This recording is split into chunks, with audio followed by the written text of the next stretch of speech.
Good morning. Good morning. Good morning. Are you excited? Are you ecstatic? Are you feeling good and invigorated? All right, I don't know, that may be too many words. I'm Greg Corbin. I am the executive director and the founder of a youth organization called PYPM. It's the Philadelphia Youth Poetry Movement. We are part of the Brave New Voices Network via Youth Speaks, an organization in San Francisco. Both orgs are dedicated to establishing young people and showing them the power behind their voices and helping them recognize how great they really are when it comes to literary devices such as spoken word, poetry, hip-hop, etc. So we have a young poet for y'all, but first I'm going to warm y'all up. We have a thing we do with PYPM. When I say PY, y'all say PM. Is that good? Is that good? PY? See, exactly. That not good. Not good. See, I need you to scream. This poet is going to come up here, and he's going to discuss a lot of things that are going on in the community. So there was a young guy in Philadelphia, in Omaha, in San Francisco, and he's homeless, and nobody won't listen to him. And he's going to come up here and share a story with you. What are you going to do? What are you going to do? And you're going to show mad love, any love that you would like to show for yourself. So I need you to get excited. All right, so PY. I bet you scream after this. Is the mic going in and out? Okay. Y'all hear me? Oh, that works. All right, so PY. All right, enough of that. Give a round of applause. We have a young man from Philadelphia, Pennsylvania. He's representing PYPM, part of the Brave New Voices Network. Shout out to Youth Speaks organization in San Francisco. Give a round of applause for Jamar Hall.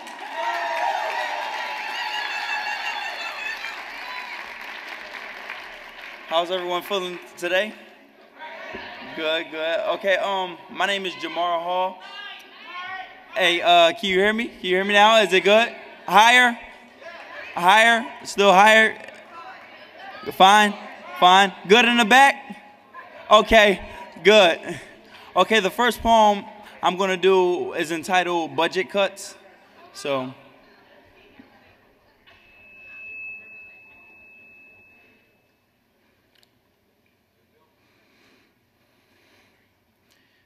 Excuse me. Now don't tell me you didn't see my hand raised for the last 5 minutes. No, I don't have to go to the bathroom. I just think that I have the answer to your question. Why won't you call on me? Is it because I stutter every time you ask me to read, or is it because I'm not smarter than the kids that are sitting in the front row?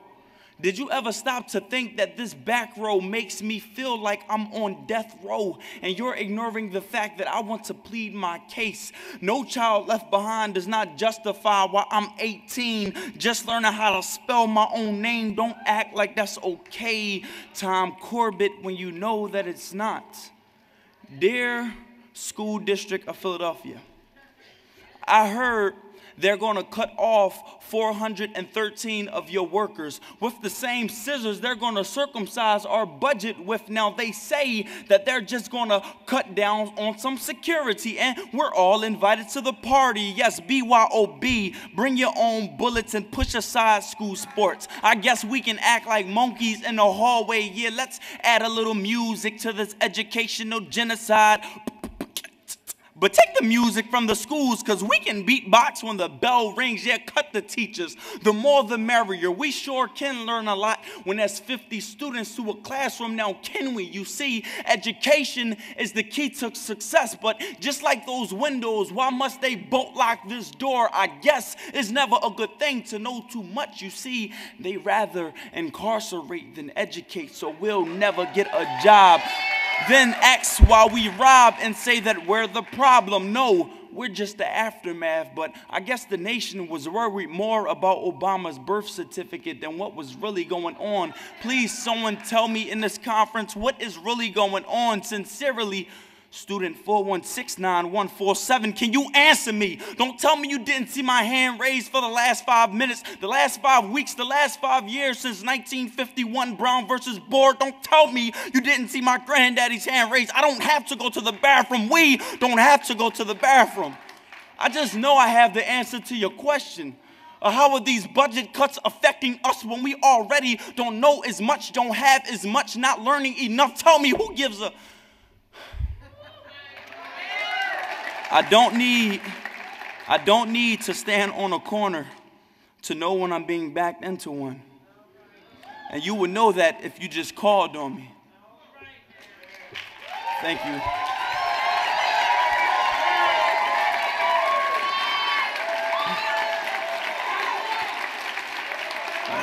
Thank you.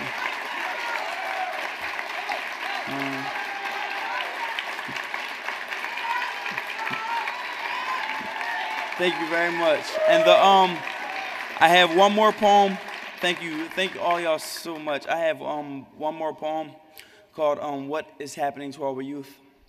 Once again, I want to thank everyone for just coming out and, showing me all your support and love, because I definitely need it to, and it helps me, keep going and keep writing, because I definitely have a voice that I believe needs to be heard. So thank you. Okay.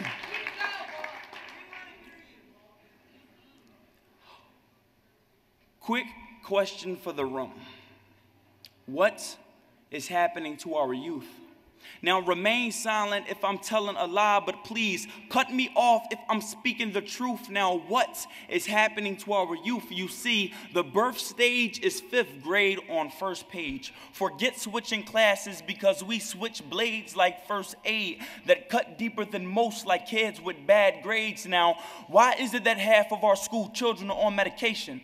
I thought we sent our children there to be students, not patients, but even our kids need a break from this recession, so they give them recess, which seems like the pretest for life's test. And teachers wonder why students go in on them like deep sex. Now recess is nothing more than a prison yard where 12 students are left to one court with no choice but the ball hard. You see, they told us that the early bird gets the worms, but there are not enough worms to feed and teach these early birds. So we're left to play bye-bye birdie like loose bread on a curb. And those metal detectors, they can't detect this heat in me. That's why I wear clothes, because I have a right to my own privacy. But just because I wear this cotton on my back does not mean you can pick on me, because those days are over. We don't pick for free. Plus, I heard the justice system ain't got no pick for me. There's a national warrant out for anything that even looks like me. Now, we sit in class, no, excuse me, we sat in class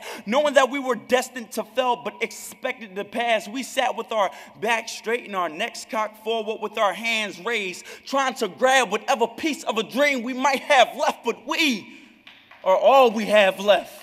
You see, we're the last of a dying breed. Please tell me that somebody in this conference has Johnny's number so we can tell him he needs to plant more seeds, and we can sit back and watch each other grow, and we can finally have an answer to why the apple doesn't fall far from the tree. You see, that's why in history class I was often speechless, determined to fail no matter who taught it, because throughout time I was told history is easy once you repeat it. No, y'all ain't hearing me. I said history is easy once you repeat it. That's why on this road to success, I've been lost for quite a few days. That's why on this one-way street, I still look both ways to stay cautious, scared to speak, so I remain soundless, with my back against the wall, but still watching my surroundings. What is happening to our youth now? They overpower my voice with their lies because they don't want you to hear the truth. They give us books that's dated back to the 80s because they don't want us to see the proof. They disguise it with glittery chains and rappers with slave names, but we're the ignorant race. I guess that's why we want fast cars and cruise ships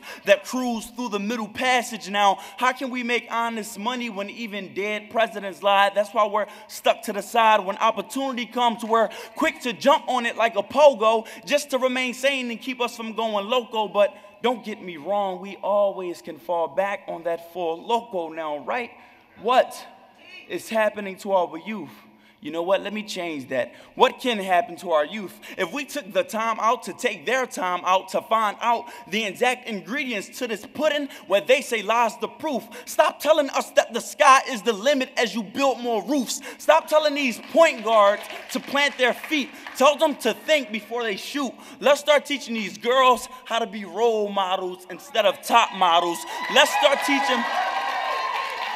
start teaching this youth how to be leaders instead of Twitter followers now. These opportunities out here are unlimited. Just be careful at what you're grabbing. Tell these young men, tell these boys that they can still have hoop dreams. Just aim for different baskets. And to my young women that use makeup to make up for what they think the mirror fails to reflect. No, my beautiful colored girls, true beauty is on the inside. There's no need to cover, girl. Now, I wish this was something that they taught in class. Then maybe our young men wouldn't have to wear their pride halfway off their behinds. Now, let's teach this youth so they can teach their youth. And we can plant the seeds of knowledge and we can raise the truth.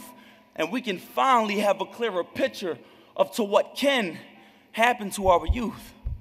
Thank you.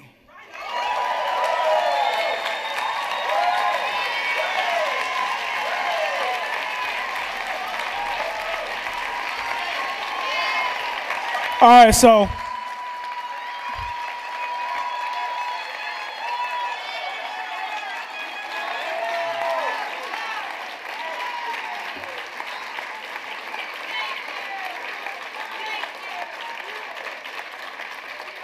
amazing, outstanding, so many words to describe what is going on in our youth.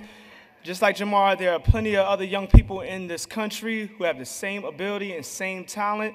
There is a future.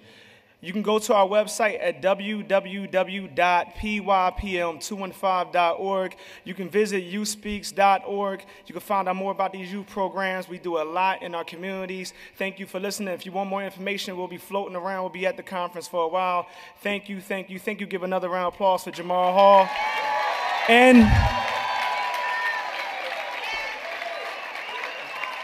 you have Liz Butler about to come to the stage. Okay, somebody else? All right, I'm sorry. So thank you again, y'all. And if you want more information, just let us know, and we're here. Thank you for listening, because that's what our young people need. Let's take this action. Let's apply it in our communities.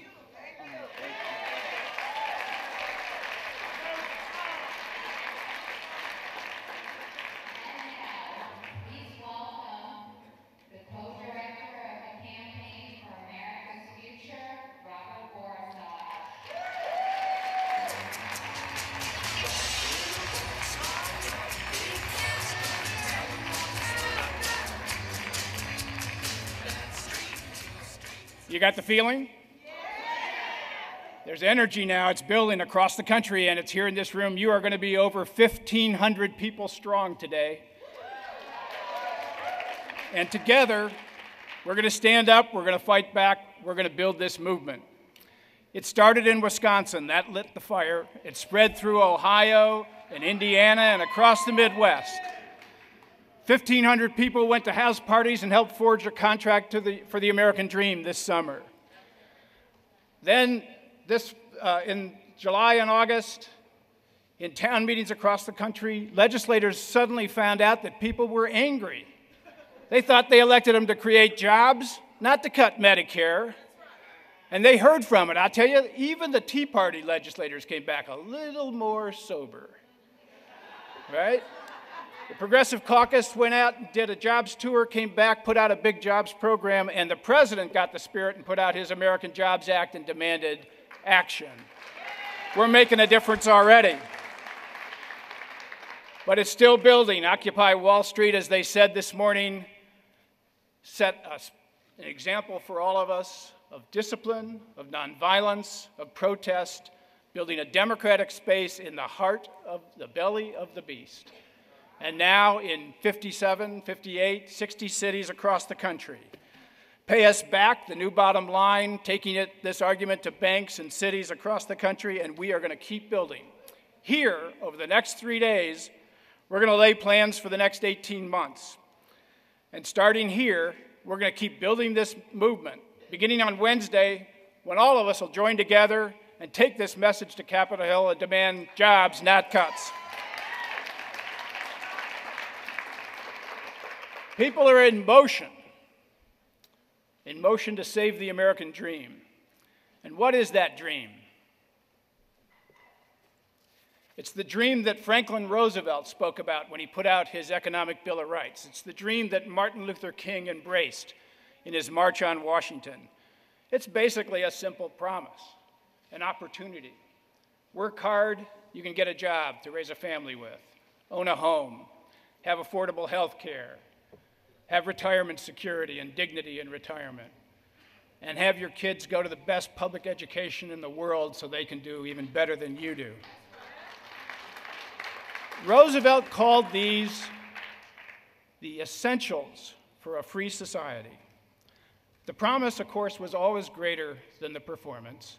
It took citizen movements to open the doors for African Americans, for women, for immigrants. But for 3 decades after World War II, we built a society where millions could have the dream within reach. Widely shared prosperity. We all grew together, and a broad middle class was built really for the first time in the world. It was what made America exceptional. And now, every element of that dream is in peril. I don't have to go through the statistics with you. 25 million people in need of full-time work. They talk about the job creators. We have fewer private payroll jobs now than we had in the year 2000, and 30 million more people. Workers' wages have been losing ground for years as good jobs get shipped abroad. A record number of people are in poverty, including 1 in 4 children. 50 million go without health care, and millions more are simply an illness away from bankruptcy. Millions of Americans have lost their homes. 1 in 4 homes now with a mortgage is underwater. And literally $10 trillion in savings we thought we had in the value of our homes has disappeared. Half of workers have no retirement program at work. Companies have plundered pension plans, and now Social Security and Medicare are targeted. Across this country, there's a carnage in public school budgets. Teachers are being laid off. College debt is now higher than credit card debt, and yet more and more kids are getting priced out of the education they need. The American dream, busted. Crushed even before the Great Recession. They call it a dream, George Carlin quipped, because you got to be asleep to believe in it. How did this happen? You know, the establishment pundits like to invoke globalization, technology, the turn to a service economy. Sort of like it's the weather, it's inevitable, there are no alternatives. It wasn't a choice. Well, bunk. This wasn't nature, it was man-made. And it wasn't a failure, it was a defeat. The other day, the president had the temerity to suggest that no billionaire should pay a lower tax rate than their secretaries. Seems reasonable. Well, the outcry was immediate. Class warfare. Eric Cantor, the Republican leader in the House, said the president's trying to divide us one from another on the basis of class warfare. Republican candidates picked it up in their debates. The president's being irresponsible. He's waging class warfare. Class warfare? Well, there's a real class warfare going on, and Warren Buffett had it right. His class is winning. This economy works splendidly for the few, even as it grinds down the many. Over the last decades, the wealthiest few have captured virtually all of the rewards of growth, and their income has soared even as most Americans have lost ground. And we have reached levels of inequality we have not seen since the eve of the Great Depression. That one person with the top hat at the corner makes as much income as 60% of Americans, the ones in green. That person has enough wealth, the same amount of wealth as 90% of Americans. Analysts at Citibank came up with a term for what this is. They called it plutonomy. An economy in which there are the rich and the rest don't matter much. You remember the old song, perhaps. This land is their land. Now, this isn't the stuff you talk about in polite company, but it's the plain truth. For over 3 decades, our politics have been dominated by conservative ideas, primarily market fundamentalism, and entrenched corporate interests. They declared open season on labor unions and crushed the right to organize. They froze the minimum wage. They gave CEOs compensation packages that gave them literally multi-million-dollar incentives to cook the books, to merge and purge their own corporations, to ship jobs abroad so that they could show quick profits and line their own pockets. Whole swaths of public policy have been given over to entrenched corporate interests. We gave multinationals the trade policy, and the result is we're borrowing over $1 billion a day from abroad while we ship good jobs abroad. We gave the healthcare industry and big pharma healthcare. We pay 2 times as much per capita for our healthcare system than any other industrialized country and get worse results. We gave big coal and big oil and king coal a death grip on our energy policy with catastrophic results for the climate and relinquishing our lead in the green industrial revolution that surely will sweep the world. The military-industrial complex Eisenhower warned us about has managed, after the Cold War, to lift their budgets higher than any Cold War height. And Wall Street, well, you know about Wall Street. They talked about it this morning. It freed itself from regulation. It opened the casino. It went on a wilding, and it drove this economy off a cliff. Now, we fought back against this tide. This hasn't been without struggle. We built a movement that challenged Bush in his war in Iraq. We beat Bush when he tried to privatize Social Security. We built the Apollo Alliance, Green for All, and many other organizations to demand green jobs and to make the case for capturing a lead in the green industrial revolution. We helped take back the Congress in 2006 and made Nancy Pelosi the most progressive speaker in the history of the country.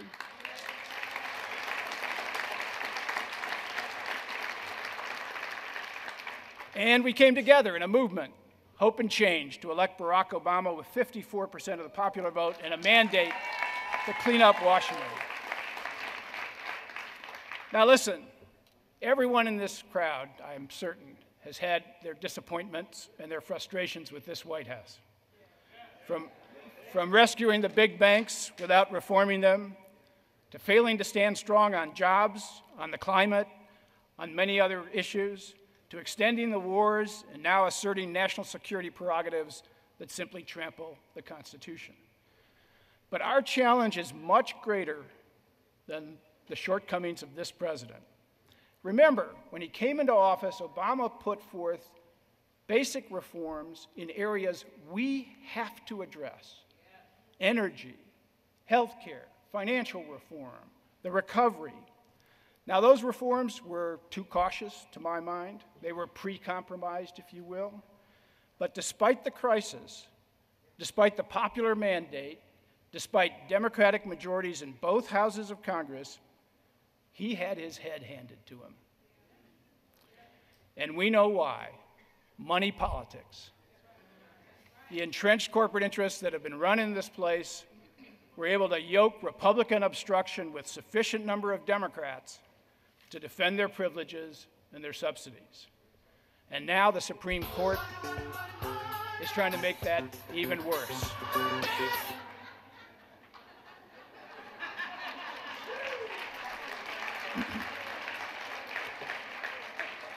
Now, historically in our country, at times of this kind of inequality and this kind of corporate corruption, populist citizen movements arise to challenge the limits of the debate and to force a new agenda on the nation. In the late 19th century, the populists took on the robber barons. Huey Long's Every Man a King, the Townsend movement, and the left parties in the 30s challenged Roosevelt and pushed him to do the New Deal that we remembered, that gave us Social Security, the Wagner Act, the right to organize. But in the wake of Democratic failure this time, the populist temper was expressed first on the far right. Government serves only the few, they said, so get your money back. And ersatz populism that railed against bailing out Wall Street, but didn't have much to say about what they wanted. These cleverly packaged Tea Party patriots were, in fact, backed by big corporate money. Say hello to the Koch brothers. My friend Van Jones teaches us to learn from the Tea Party, to take them seriously, to respect their patriotism. Okay, but with all due respect, the Tea Party is mostly a cover for gay-bashing, women-hating, climate-denying, race-baiting, science-challenged, wingnut extremes of the Republican right. I'm not surprised they call us extreme, said one of their activists. That's what they said about the John Birch Society. And they want to double down on the policies that have crushed the middle class. We're going into class warfare where they do. They not only want to roll back health care reform, they want to dismantle Medicare. They not only want to reduce workers' wages, they want to end the right to organize. They not only want to roll back financial reform and environmental regulation, they want to reverse the Great Society, the New Deal, and much of the 20th century. And they know this isn't popular, and that's why you see across the country efforts to limit the right to vote and make it harder for Americans to get to the polls. And now, they've floated a new cause. I'm serious. They looked at the tax code and they realized it needed reform. It was unfair. And the problem, they said, too many people aren't paying income tax. And they have an answer for it. The presidential candidates, Romney, Perry, Bachmann, they've all embraced it. Tax the poor. Tax the poor. We know who they are. And now this fake populism is meeting the real thing. And we are building a powerful people's movement to reclaim the dream.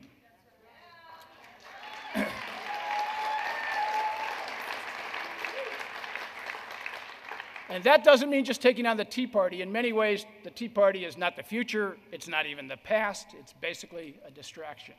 It does require taking on the conservative ideas and the entrenched corporate interests that have dominated our politics, rigged the rules, and corrupted both parties. And that's why we've got to take back the American dream.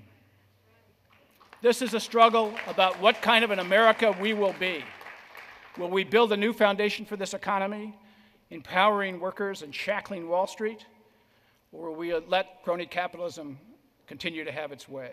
With mass unemployment, will we put people to work? Or will we accept unemployment as the new normal and something we just have to live with?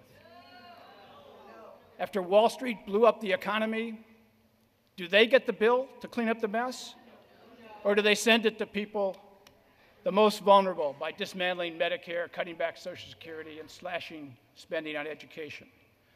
When resources are scarce, do we continue to go across the world, police the world, in search of monsters to destroy, or do we start to build America strong from the inside out and the bottom up? Will big money succeed in controlling the vote? No. Or will we build a democratic movement strong enough and big enough to throw out those people who are standing in the way, to expose the money politics, and to make this economy work for working people again? Plutonomy or democracy, the nightmare or the dream? We're headed into that fight. And we are on the move. It's time to turn up the heat. From this summer's mobilization on jobs, not cuts, we're going to escalate the demand for jobs. A week of action in October, culminating in a national day of action we want you all involved in on November 17th. We're going to put every legislator on notice, particularly the Gang of 12 and the Super Committee. We want jobs, not cuts in Medicare and Social Security. And don't you dare send the bill for the mess to those of us who weren't even invited to the party. That's not enough. We've got to build a new foundation for growth in this economy. We've got to capture a green revolution. And for that, we've got to do education. We've got to go back to teach-ins, to doing the kind of public and creative education that they've done on Occupy Wall Street, to do the traditional teach-ins so that people across the country in union halls and church basements and living rooms and campuses can learn the alternatives, can read the contract for the American dream, and can start to fight for a new agenda. And we'll take that agenda into grassroots campaigns across the country. In Ohio in November, the referendum is going to reverse the effort to crush the right to organize in Ohio. We'll defend the right to vote in states across the country. And we'll drive that energy in the election. We're going to take back this Congress from the people who scorn the government they serve. But that's not enough. We've got to have our own candidates, American dream candidates, champions that we will run.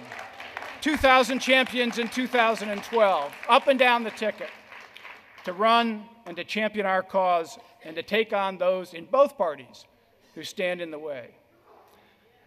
When you think about American dream candidates, think about Elizabeth Warren running for Senate in Massachusetts. Tammy Baldwin running for the Senate in Minnesota. Ilya Shaiman, who you've never heard of, running for the Congress in Illinois. There are dream candidates out there that we've got to identify and recruit and run. This isn't going to get done in a year. It's not going to get done in a presidential term. We're going to have to keep building and build from the bottom up. We need a politics that is disruptive, that exposes this order, that challenges it. The kids in Occupy Wall Street gave us an example of that. We need to take on the task of saving the dream. You know, Dr. King taught us the arc of history is long and it bends towards justice. But he didn't think that was inevitable.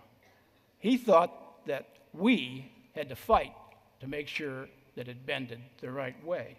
He inspired a civil rights movement and a poor people's campaign to expand the dream. And we're not going to let it be crushed without a fight. And when we wage that fight, when we join together, we can win. We are going to face big money and big interests, but together, we can win. We're going to have great obstacles. It's going to take a long time and heavy lifting, but together, we can turn this country around. We are a majority. The vast majority of Americans stand with us. This economy is not working for most Americans, and if we lead, if we move, if ordinary people do extraordinary things, we can win. We're on the move. It's time to keep building. Let's get to it.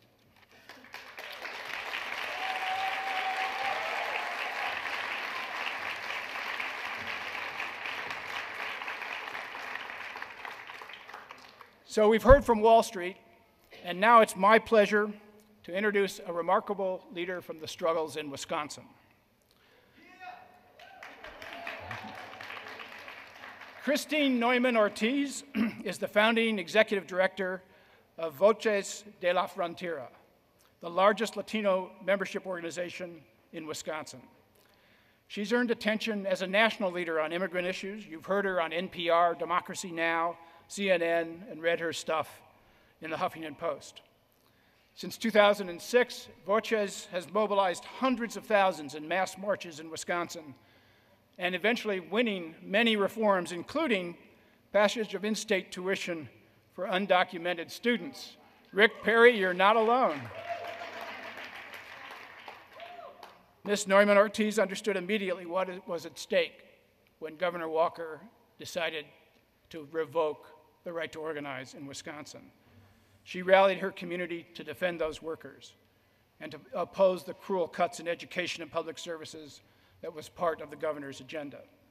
Last month, the Center for Community Change awarded her their Community Change Champion Award for community organizing.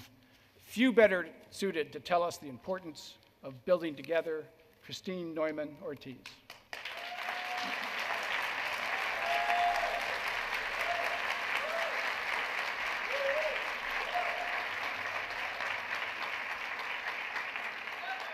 Thank you so much. It's a real honor to be here with all of you today. I want to share my experience on events in Wisconsin as part of an organization that represents low-wage and immigrant workers and their families. Voces de la Frontera is a worker center that is best known for our capacity to sustain mass participation of the Latino and immigrant community on May Day every year since the national rolling wave of protests and strike in 2006 against Congressman Sensenbrenner's draconian H.R. 4437 bill. Until this year, Voces de la Frontera had consistently organized the largest marches of workers in our state's history since it was founded in 1848, ranging as high as 80,000. So we were exhilarated and proud to see events unfold in Wisconsin in which another group of workers, rank and file union members, were mobilizing at a similar scale of what we had only witnessed in the Latino community in the fight for fair immigration reform. The Wisconsin struggle was contagious and has broadened and reinvigorated the labor struggle beyond contract negotiations in the workplace, engaged larger numbers of non-Latino workers, and provided an opportunity to join forces with immigrant workers who were already in motion. The fight to defend public employees' right to collectively bargain resulted in the occupation of the state capitol and was critical in holding the line as elected officials allied to labor held 24-hour hearings on the bill and state senators left the state to buy time against efforts to pass the so-called budget repair bill.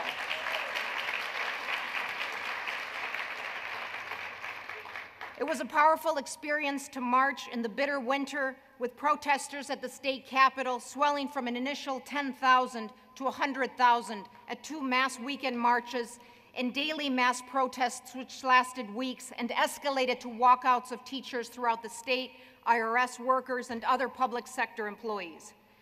During the initial protest and occupation of the state capitol, Voces mobilized our members for 2 weeks in a row and mobilized in larger scale, sending hundreds of members to support collective bargaining rights at the mass mobilizations. And at each of these mass protests, labor provided a platform for Voces to share a message of solidarity and to elevate the plight of undocumented workers and students in the larger fight for our rights and to reach rank and file union members we would otherwise not engage. At the Capitol, we represented a significant section of working people of color at the mass mobilizations, and our youth were also heavily represented. The battle in Wisconsin has been a no-holds-barred, dirty war against labor, the middle class, the poor, and the immigrant community. Walker, undermining his own argument that the repeal of union rights had nothing to do with the budget, passed it as a separate bill so quickly that not all Democratic representatives even had the opportunity to cast their vote. This questionable electoral victory of the state Supreme Court Judge Prosser rubber-stamped the process by which union rights were repealed in our state. In the wake of the battle, a community labor table was organized called We Are Wisconsin to coordinate actions and protests against the state budget. One of the actions this year was the May Day March in which Voces, We Are Wisconsin, the state AFL-CIO, and Milwaukee Area Labor Council organized the largest May Day March in the nation, with President Trump coming to Milwaukee to speak at our traditional annual mass march for immigrant and worker rights. This represented a major shift from 2006, when at the Milwaukee Labor Council's September Labor Day March, Voces brought 30,000 Latinos and immigrants to march with unions, and resulted in some unions disaffiliating themselves from the Labor Council in protest. The commitment to work together over the years meant that in 2011, this joint May Day March was possible, swelling up to 100,000 as a diverse cross-section of unions distributed bilingual flyers in their workplaces and mobilized in an unprecedented scale to march in a pro-immigrant May Day March. Latinos and immigrants turned out en masse to deliver a message to Governor Walker that we do not want an Arizona copycat bill in Wisconsin, which is now pending, and in solidarity with other workers in the state. Leading up to the recall elections, the fight against the budget reflected some differences of opinion on tactics. Some individuals believed that the tactics of civil disobedience should be used to try to stall the budget in the same way the anti-union bill had been stalled, while others believed the main focus should be on symbolic protests and the recall elections. Individual members of Voces, students, and rank-and-file union members, community and religious leaders committed civil disobedience during the Joint Finance Committee hearings to try to delay the budget from being passed. 77 people were carried out of the room. Hundreds more were there to protest and sing and pray. Other actions on the ground included blocking off of the streets around the state capitol by farmers, firefighters, and others. Yet by that time, the level of activity on the ground had waned, and the university and schools were not in session. The budget vote was delayed, but ultimately passed, eliminating, unfortunately, in-state tuition rights for immigrant youth in Wisconsin, the right to paid sick days for workers in Milwaukee, which had passed by a referendum vote of 69% in the fourth poorest city in the nation, elimination of police officers and firefighters' right to bargain over health care benefits, and severe cuts in health care and public education for low-income families. The budget cuts are resulting in a continuous stream of layoffs of public sector employees, teachers, counselors, teaching assistants, bus drivers, among others. And we are only now starting to feel the full impact of these severe cuts on basic needs. And none of these cuts were necessary, given that Wisconsin did not have a significant debt and that the debt could have been solved by increasing the tax contribution for large corporations and the wealthy, which in fact got bigger in this budget. Since then, other bills have passed, including a voter ID bill, which is intended to disenfranchise low-income voters, youth, the elderly, and the disabled. A state redistricting map that was passed in 1 week, which aims to hold power for the next 10 years. The state Senate recall elections involved an incredible number of volunteers and fundraising and narrowed the gap between the two parties in the Senate to 1 vote. There is no doubt in my mind that the events that we have seen, the scale of resistance, whether in the form of the mass protests or volunteers on the ground for the recall efforts, are not a passing fancy. As the budget and other measures are implemented and felt by thousands of people, the need and the desire to act is only going to increase. In retrospect, I believe that the on-the-ground fight, in particular the use of civil disobedience, was ceded too soon. I do not agree with those that say that the recall elections were a waste, because they did narrow the margin, with Voces itself participating in a small scale in 1 race. But there is a conservative tendency that elections have on movement building. For example, right before the election, some Democratic senators who had left the state to defend union rights co-sponsored an anti-immigrant bill, not because they expected to pass it, but just for political posturing before the elections. Voces and some of our key union partners demanded accountability with those elected officials for undermining the solidarity that we were building on the ground between union workers and immigrant workers, and reaffirmed the need to hold the right people accountable for economic problems. This type of leadership and accountability with our elected officials is essential in moving forward and rebuilding a broader labor movement. Community and labor partnerships that were forged between Voces and other groups and unions were critical before events broke out in galvanizing progressive forces on the ground, and is critical in continuing to raise consciousness and solidarity between workers who had been newly radicalized by events. Throughout, there was a high level of communication, coordination, even where there was disagreement. For the future, that same level of militancy and creativity must be part of the arsenal that we employ against layoffs, cuts, and attacks on our civil rights, while sustaining an electoral strategy going into 2012. There is a culture of struggle that is spreading across the nation and that is pointing the finger to Wall Street and corporate greed. The recent protests at Wall Street were an expression of that. Nationally, we are in a movement-building period that provides an opportunity to link our struggles and to reach the average person. As an organization that represents immigrant workers who risk their lives to come to the U.S. seeking the American dream, just as so many generations of immigrants before us and generations that have fought to realize that dream for all, Voces de la Frontera is proud to join with you in the fight to take back the American dream from those that would deny it. Thank you.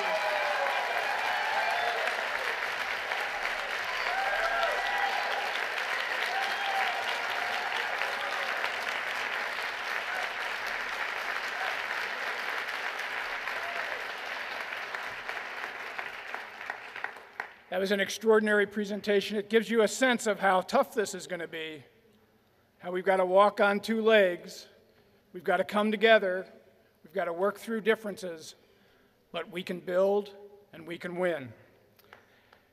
And now, earlier I talked about recruiting and running our own American Dream candidates. Let me give you a real live example of an American Dream candidate and present her to you. When I think about an American Dream candidate, I think about Representative Donna Edwards.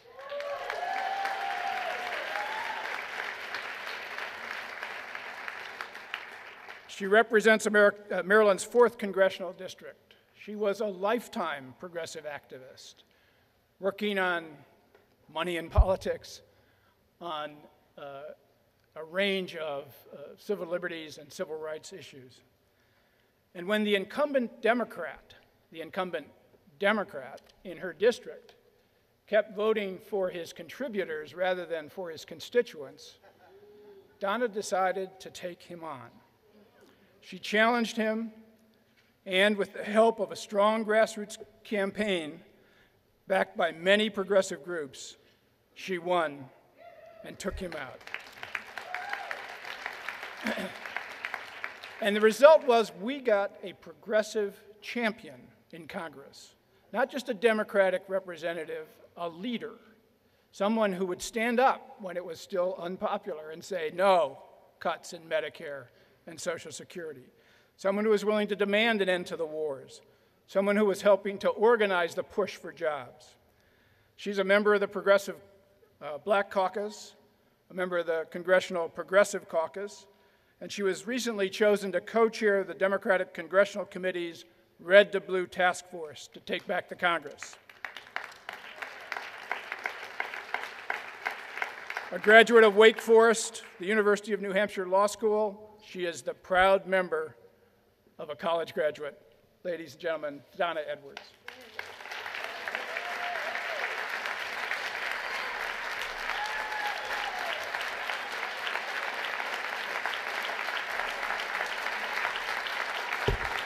Okay, so I agree, it's time to take back America. Time to take back the American dream. You know, I was just recently thinking about this American dream, and when I look up there on the walls and I see our screens, and I think about the American dream that my parents thought about. My parents, who were both born in the Depression, one who lived in the segregated South, the other lived in the the worst part of West Philadelphia. But even in that time, neither of my parents believed that their children would grow up worse off than they had. That's where we are today. And recently I had a chance to join my mother. We were going to the Martin Luther King Jr. Memorial. And, you know, it's a wonderful memorial. It's a testament both to who we were and how far we've come and where we need to go. And some people take the conventional route to the King Memorial. They go by way of the Lincoln Memorial. I went by way of the FDR Memorial. And when I passed by the FDR Memorial, I saw those statues of people standing in line, waiting for jobs. I saw FDR's remarks where he noted that the wealthiest in this country have a responsibility because they have gained their wealth on the hard work of average American citizens, of average workers, and they have a responsibility.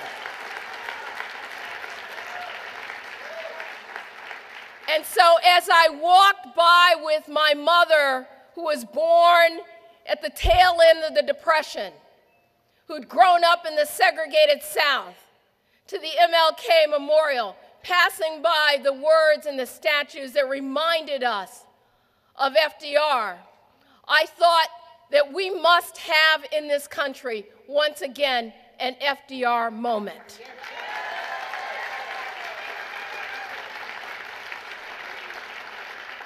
And I thought about that American dream, and it made me think about the 48 million people last year who didn't work one single week. And I thought about the American dream, and I thought about the 16.4 million children in this country who live in poverty. And I thought about the American dream, and I thought about the 46.2 million Americans who live in poverty, the highest that it's been in my entire lifetime. I'm 53 years old, the highest that it's been in 52 years. I thought about that American dream, and I thought, could I think the things for my son and for all of our children in this generation that my parents thought for me, even as they lived in segregation, even as they lived through Jim Crow, even as they lived through the Voting Rights Act, even as they lived through the riots of the 60s, even as they lived through the Depression. And I'm not sure what the answer to that question is. But I know that here, when we're gathered, not just to talk about, but to organize how we take back that American dream,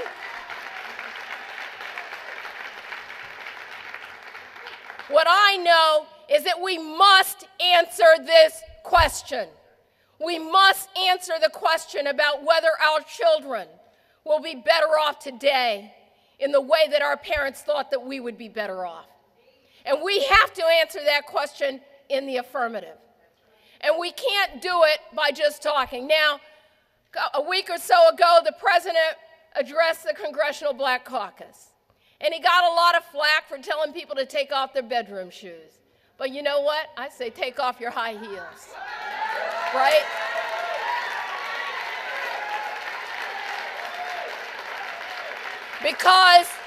Because we do have work to do.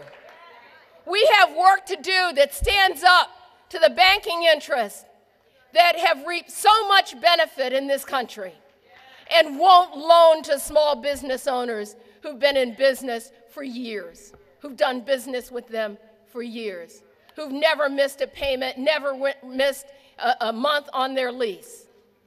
But these big banks who walked away with everything won't loan a dime. And I thought about all of those CEOs out there who seem to be doing okay. You know, they're at the top 2% of income earners. They've gotten tax breaks for more than a decade. Hasn't trickled down to any of the rest of us because more of us, our incomes are the lowest median incomes that we have seen in decades. And I thought about whether or not we have some demands for them. And in 2012, we have demands. And those demands are going to be answered by people who do indeed take off their bedroom slippers, take off their high heels, put on their marching shoes, go to door to door to door, turn out voters, and take back the American dream.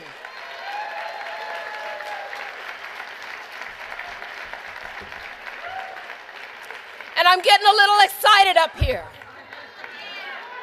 Because what that means for me is an America where people are working. What that means for me is an America where people are working for more than just a minimum wage.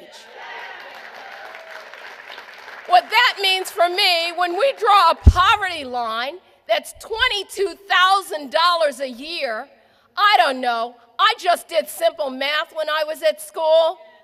But that's a lot of minimum wage jobs to earn $22,000 a year. And so when I think about the American dream, I think about a dream where those 48 million Americans are working not just 1 week, but 52 weeks out of the year. Excuse me, but getting a couple of weeks vacation. When I think of the American dream, I think of the seniors who live in my congressional district and all across this country who haven't just taken from government, they've contributed. They contributed to their Social Security. They've contributed to Medicare. Out of their taxes, they make sure that we have Medicaid for those who can't afford it. And they deserve what they are entitled to. Is it an entitlement? Darn straight it's an entitlement. They work for it, they earn it, they deserve it, and we're going to make sure that part of that American dream is that they get to keep it. When I think about the American dream, I think about all of those young people who are doing every single thing that we told them to do. And for the first time in generations, those children who've gone to high school and they've gone to college or they've gone to a trade school and they can't get a job. My American dream, our American dream, includes a job for those young people.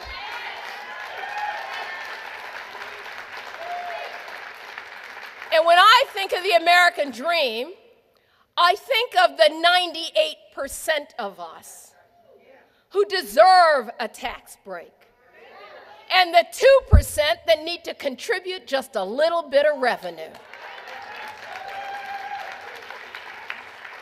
When I think of the American dream, it includes roads that are smooth that you can drive over.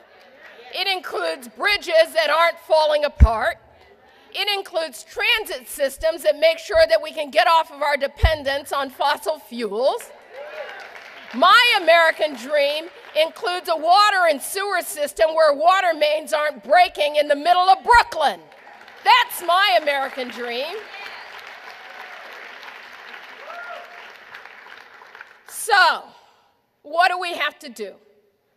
Well, first of all, we've got to return the gavel to people who understand what to do with it.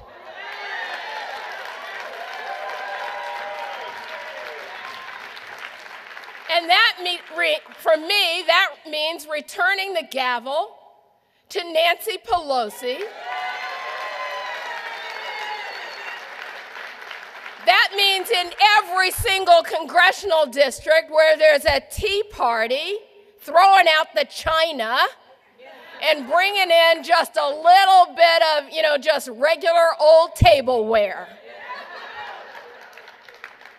My American dream includes a Congress that isn't afraid of collective bargaining. My American dream includes a Congress that respects the work and the rights of working people. My American dream says we are not going to let you put an end to health care reform. It may have not been perfect, but doggone if we're going to throw that baby out with the bathwater. My American dream includes getting up in the morning and going to a job and not working 75 years, the longest that anyone would have to work in the industrialized world. It includes an American dream where people can actually enjoy their retirement and have the ability to collect their Social Security and add that to some other income security. And so I get a little upset with those top 2%ers. Because they're only 2%, but they control, doggone it, 70% of the United States Congress, right? And so we have got to flip that script.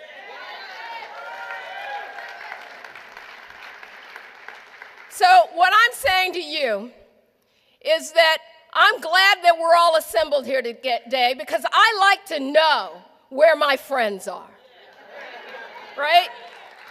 But I want to know that our friends and our allies are spread all across this country, and that there is not a single congressional district in this country that will go untouched, unfought for. We know what the battlegrounds are. Now, we know that there are some out there who would love us to be having a food fight among progressives, right? We know who they are. We're not going to give it to them. This is not a cafeteria. We also know that there are some out there who want us to have a food fight with the president. We're not going to give that to them either, because this is not a cafeteria. But what we do know is that whether it's Donna Edwards or Barack Obama, we are going to demand accountability for working people.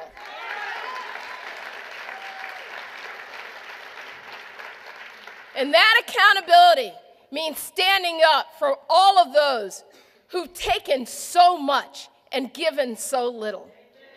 And you know, I don't even want to hear that term shared sacrifice anymore, because to me, there's a lot of sacrifice on our end and very little sharing on their end.